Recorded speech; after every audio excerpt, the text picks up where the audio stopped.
حکم کیا ہے؟ اتق اللہ حیثما کنت. پاکیزہ زندگی کے اصولوں میں سے یہ ہے کہ ایک انسان چاہے گھر میں ہو، بازار میں ہو، مسجد میں ہو یا بیابان میں ہو، وہ ہر حال میں اللہ سے ڈرنے والا ہو اور ان تمام چیزوں سے بچنے والا ہو جن سے اللہ ناراض ہوتا ہے. اس کی زندگی لوگوں کو دیکھ کر نہ ہو، بھیڑ اور تنہائی کا فرق اس کی زندگی میں نہ ہو. اس کی زندگی میں ہمیشہ احساس ہو کہ چاہے میں لوگوں کے درمیان ہوں یا تنہائی میں، اللہ مجھ کو دیکھ رہا ہے. چاہے لوگ دیکھیں نہ دیکھیں، سی سی ٹی وی میں ہوں یا لوگوں کے سامنے ہوں، مسجد میں ہوں یا بازار میں ہوں یا گھر میں ہوں، دن میں یا رات میں، اجالے میں اندھیرے میں، مجمع میں تنہائی میں، اللہ تعالیٰ مجھ کو دیکھ رہا ہے. ہر حال میں وہ اللہ سے ڈرتا رہے اور برائیوں سے بچتا رہے. اس کا مزاج بن جائے مجھ کو غلط کام نہیں کرنا ہے. کوئی دیکھے نہ دیکھے، وہ لوگوں کے دیکھنے کا پابند نہ ہو، کیونکہ دیکھنے کا پابند ہونا ریاکاری اور نفاق کے لوازمات میں سے ہے. لوگ دیکھیں تو نیک اور نہ دیکھیں تو بدکار، یہ ریاکاری ہے، یہ نفاق ہے. ظاہر میں کچھ، باطن میں کچھ، کھلے میں کچھ، چھپے میں کچھ، یہ نفاق ہے. ایمان کیا ہے؟ ایمان یہ ہے کہ ظاہر میں بھی تقوی، باطن میں بھی خوف، لوگوں کے درمیان بھی نیکی، پرہیزگاری اور تنہائی میں مزید نیکیاں. اتق اللہ حیثما کنت. تو جہاں کہیں ہو، صرف اتنا نہیں کہا اللہ سے ڈر، کہیں بھی ہو، کیونکہ انسان اکثر ہر حال میں پرہیزگاری نہیں کر پاتا ہے. دنیا میں اللہ نے اس کو رکھا ہے، بچپن سے لوگوں کے درمیان جیتا ہے، دھیرے دھیرے اس کے ذہن میں غیر شعوری طور پر لوگوں کے سامنے اچھا رہنا اور تنہائی میں جیسا تیسا رہنا کا مزاج پیدا ہو جاتا ہے. وہ نہیں چاہتا کہ کوئی اس پر انگلی اٹھائے، وہ نہیں چاہتا ہے، پسند نہیں کرتا ہے کہ کوئی اس پر ہنسے، وہ نہیں چاہتا ہے کہ کوئی اس کی شخصیت پر دھبا لگائے، اس پر تنقید کا قلم پھیر دے. وہ پسند نہیں کرتا ہے کہ اس کے بارے میں برا کہا جائے، کوئی اس کو ریجیکٹ کر دے. اس کا نتیجہ یہ ہوتا ہے کہ وہ ہمیشہ اس بات کی کوشش کرتا ہے کہ لوگوں کے سامنے کبھی وہ غلط ثابت نہ ہو، وہ ہمیشہ اچھا بن کر رہے. لیکن اچھا دکھائی دینے کی کوشش میں اکثر انسان اچھا بننے سے رہ جاتا ہے. جب مخلوق کا خیال ہر وقت ذہن پر مسلط ہو تو پھر انسان کی جلوت میں وہ نیک ہوتا ہے اور خلوت میں گناہ گار.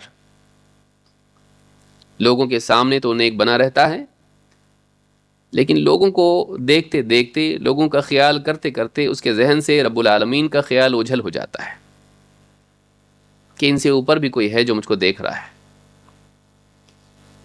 تو جب لوگوں ہی پر دھیان انسان کا ٹکا رہے تو رب العالمین پر اس طرف دھیان کب دے گا؟ ایمان یہ سکھاتا ہے کہ انسان لوگوں سے زیادہ اس بات کی فکر کرے کہ ان کا رب مجھ کو پسند کرتا ہے کہ نہیں، اس کے نزدیک میں کیسا ہوں.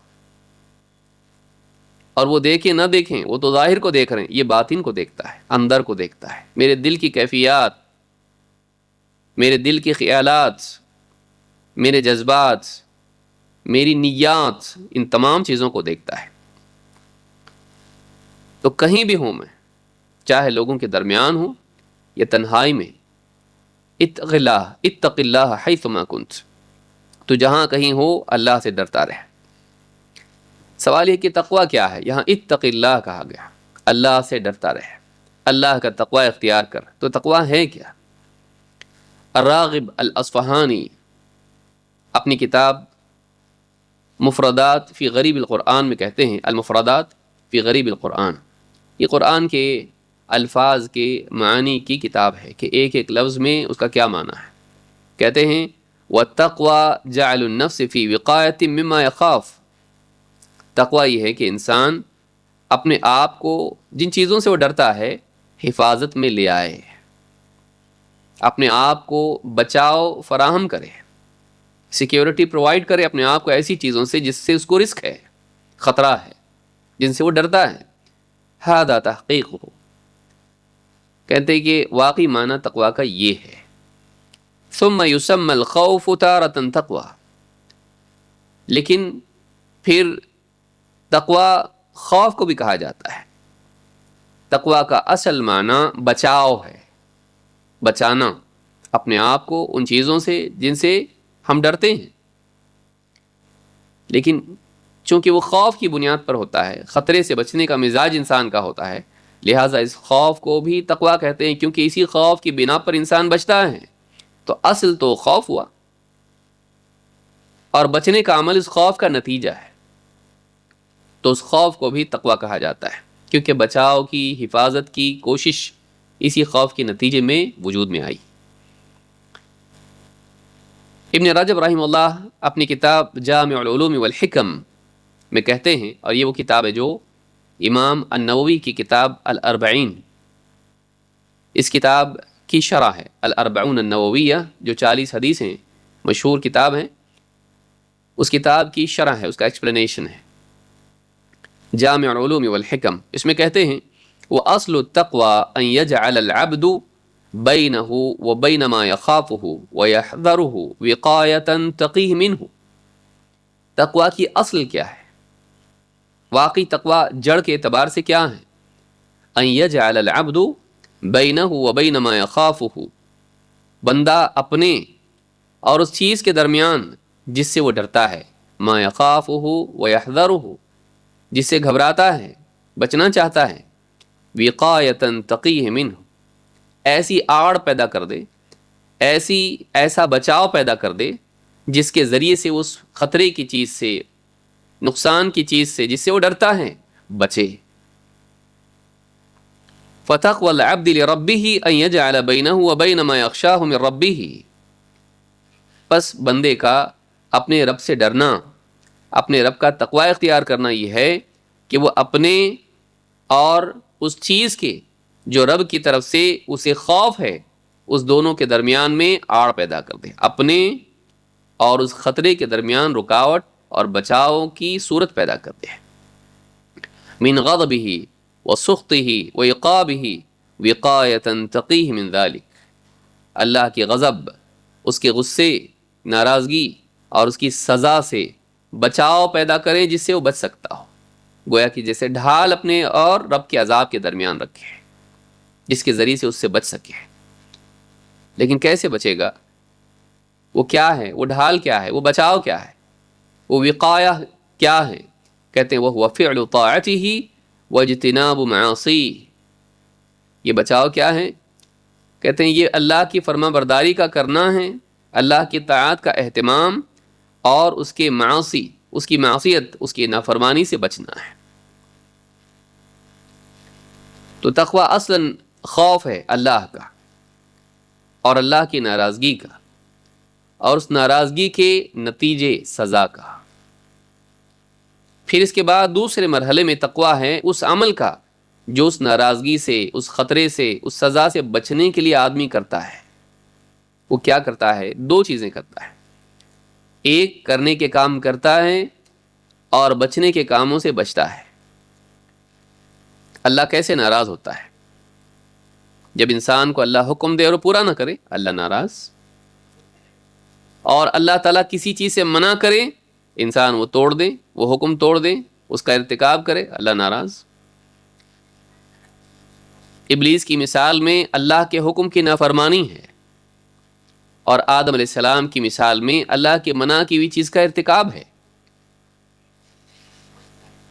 ابلیس کو اللہ نے سجدے کا حکم دیا، نہیں مانا، اور آدم علیہ السلام کو اللہ تعالیٰ نے بچنے کا حکم دیا، پیڑ کے قریب مت جانا. شیطان کے دھوکے میں آ کے چلے گئے. تو ایک کو حکم تھا کرو اور ایک کو حکم تھا بچو. یہی انسان کا امتحان ہے. جب انسان اللہ کے حکم کو پورا کرے اور منع کی ہوئی چیز سے بچے تو اللہ کی ناراضگی سے اور اس کے برے انجام سے بچ جاتا ہے، اور اسی کا نام تقوی ہے. لیکن اس کی اصل کیا ہے؟ جو اس کو اس پر آمادہ کرتی ہے، کوشش کب کرتا ہے؟ جب ڈر ہوتا ہے. جب ڈر زندگی سے نکل جاتا ہے تو پھر انسان بے خوف ہو کے وہ سارے کام کرتا ہے جو اس کو نہیں کرنے چاہیے، اور پھر اچانک ایک دن انجام اس کے سامنے آتا ہے، پھر گھبرا اٹھتا ہے، کبھی دنیا میں عذاب دیکھ کر، اور کبھی دنیا میں توفیق نہیں ملتی ہے، قیامت کے دن ہی اس کی نگاہیں پھٹی کی پھٹی رہ جائیں گی.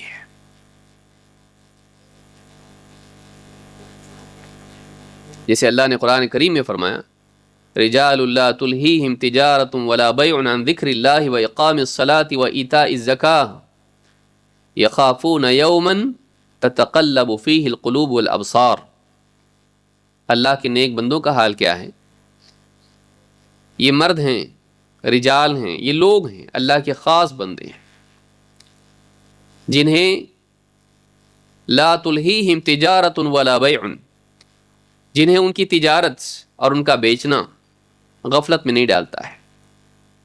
عن ذکر اللہ، اللہ کے ذکر سے، وإقام الصلاۃ وإیتاء الزکاۃ، نماز قائم کرنے سے، زکوٰۃ دینے سے. دنیا کی تجارت اور یہ بیچنا انہیں غفلت میں نہیں ڈالتا ہے. کیوں؟ یخافون یوما تتقلب فیہ القلوب والابصار، یہ اس دن سے ڈرتے ہیں جس میں دل اور نگاہیں الٹ پلٹ جائیں گی، کلیجہ منہ کو آ جائے گا، اور آنکھیں پھٹی کی پھٹی اوپر دیکھ رہی ہوں گی کہ دھماکے آسمان میں ہو رہے ہیں، یہ کیا ہو گیا. قبروں سے اٹھیں گے تو پھٹی ہوئی آنکھوں سے دیکھیں گے کہ اپنے اطراف اب جزا کا دن آ گیا. لقد كنت في غفلة من هذا فكشفنا عنك غطاءك فبصرك اليوم حديد. لقد كنت في غفلة من هذا، اس دن سے، اس چیز سے، اس انجام سے آج تک تو غفلت ہی میں پڑا رہا. لقد كنت في غفلة من هذا فكشفنا عنك غطاءك، لے اب تیری آنکھوں سے پردہ ہم نے ہٹا دیا. فبصرك اليوم حدید، آج تیری نگاہ بہت تیز ہو گئی ہے، آج سب دکھ رہا ہے تجھ کو. اس سے پہلے چھپا ہوا تھا تو سمجھتا تھا ایسا نہیں ہوگا، قیامت کا دن نہیں آئے گا، انجام نہیں ہے، جو چاہے کروں، میری زندگی ہے، میری مرضی ہے، میں جو چاہے کروں. آزاد جیتا رہا. اب انجام کا دن سامنے آ گیا، اب نگاہیں پھٹی کی پھٹی رہ گئی ہیں. مومن اس دن کے آنے سے پہلے ڈرتا ہے. دیکھ کے تو جانور بھی مانتا ہے، بن دیکھے ماننا ایمان والوں کی شان ہے. الذین یؤمنون بالغیب، جو غیب پر ایمان رکھتے ہیں. من خشی الرحمن بالغیب، جو بن دیکھے رحمان سے ڈرتا رہا. یہ اصل ہے، یہ خوف اصل ہے جو انسان کی زندگی کو غلط راہوں پر دوڑنے سے محفوظ رکھتی ہے، اس کی پرائیورٹیز کو ریسیٹ کرتی ہے. ورنہ لوگوں کو دیکھ کر انسان اپنی پرائیورٹیز بھی بھول جاتا ہے. جہاں دوسرے دوڑ رہے ہیں اسی دوڑ میں یہ بھی ان کے ساتھ شریک ہو جاتا ہے. بھول جاتا ہے کہ اللہ کے نبی، اللہ کے رسول کیا کہتے رہے، فَفِرُّوا إِلَى اللَّهِ إِنِّي لَكُم مِّنْهُ نَذِيرٌ مُّبِينٌ. دوڑو اللہ کی طرف. فَفِرُّوا إِلَى اللَّهِ إِنِّي لَكُم مِّنْهُ نَذِيرٌ مُّبِينٌ. میں اللہ کی طرف سے تمہیں کھلے طور پر ڈرانے کے لیے آیا ہوں، خبردار کرنے کے لیے آیا ہوں. بے فکر مت ہو جاؤ، خبردار ہو جاؤ. یہاں وہاں مت دوڑو، چیزوں کے پیچھے مت دوڑو، اللہ کی طرف دوڑو، پناہ وہیں ملنے والی ہے. انسان کی مثال نوح علیہ السلام کے بیٹے کی طرح ہے. جب طوفان آیا تو کہنے لگا، میں قال سآوی الی جبل یعصمنی من الماء، میں پہاڑ کی چوٹی پر جا رہا ہوں، وہاں پناہ لوں گا. یعصمنی من الماء، وہ اس طوفان سے، پانی سے مجھے بچائے گا، غرق ہونے سے بچائے گا، محفوظ رکھے گا. لیکن کیا اس پہاڑ نے اس کو بچایا؟ نہیں. اللہ کے عذاب سے اللہ کے سوا کوئی بچا نہیں سکتا ہے۔ اللہ کے نبی صلی اللہ علیہ وسلم کی دعاؤں میں کیا ہے؟ وَأَعُوذُ بِكَ مِنْكَ، اے اللہ میں تجھ سے تیری پناہ مانگتا ہوں۔ اللہ سے اللہ کے سوا کوئی بچا نہیں سکتا ہے۔ مومن یہ جانتا ہے، مومن یہ جانتا ہے اچھی طرح سے کہ اللہ سے اللہ کے سوا کوئی بچا نہیں سکتا ہے۔ وَهُوَ يُجِيرُ وَلَا يُجَارُ عَلَيْهِ، سورۃ المؤمنون میں اللہ نے کیا فرمایا؟ وَهُوَ يُجِيرُ وَلَا يُجَارُ عَلَيْهِ، اللہ ایسا ہے کہ وہ سب کے مقابلے میں پناہ دے سکتا ہے، سب سے بچا سکتا ہے، لیکن اللہ سے کوئی بچا نہیں سکتا ہے۔ وَلَا يُجَارُ عَلَيْهِ، اللہ کے مقابلے میں کوئی پناہ کام نہیں آتی ہے، کامیاب نہیں ہوتی ہے۔ کوئی پناہ نہیں دے سکتا اللہ کے مقابلے میں، کوئی اللہ سے بچا نہیں سکتا ہے۔ یہ ایمان انسان کو اپنی زندگی میں اللہ کے معاملے میں اپنے آپ کو صحیح بنانے والا بنا دیتا ہے۔ اس کی آنکھوں سے سارے پردے ہٹ جاتے ہیں اور وہ اپنی زندگی کو صحیح کرنے والا بنتا ہے، دھوکے میں نہیں رہتا ہے۔ ایمان کی قوت انسان کو بصیرت عطا کرتی ہے۔ اسی لیے اللہ تعالیٰ نے تقوی اور علم کو جوڑا ہے۔ انما یخشی اللہ من عبادہ العلماء، اللہ کے بندوں میں اللہ سے ڈرنے والے علماء ہوتے ہیں۔ معلوم ہوا کہ علم وہی ہے جو خشیت پیدا کرے، علم وہی ہے جو اللہ کا خوف دل میں پیدا کرے۔ تو تقوی یہ کامیاب زندگی کے لیے لازمی شرائط میں سے ہے، اس کے بغیر اچھی زندگی کا تصور نہیں ہو سکتا ہے۔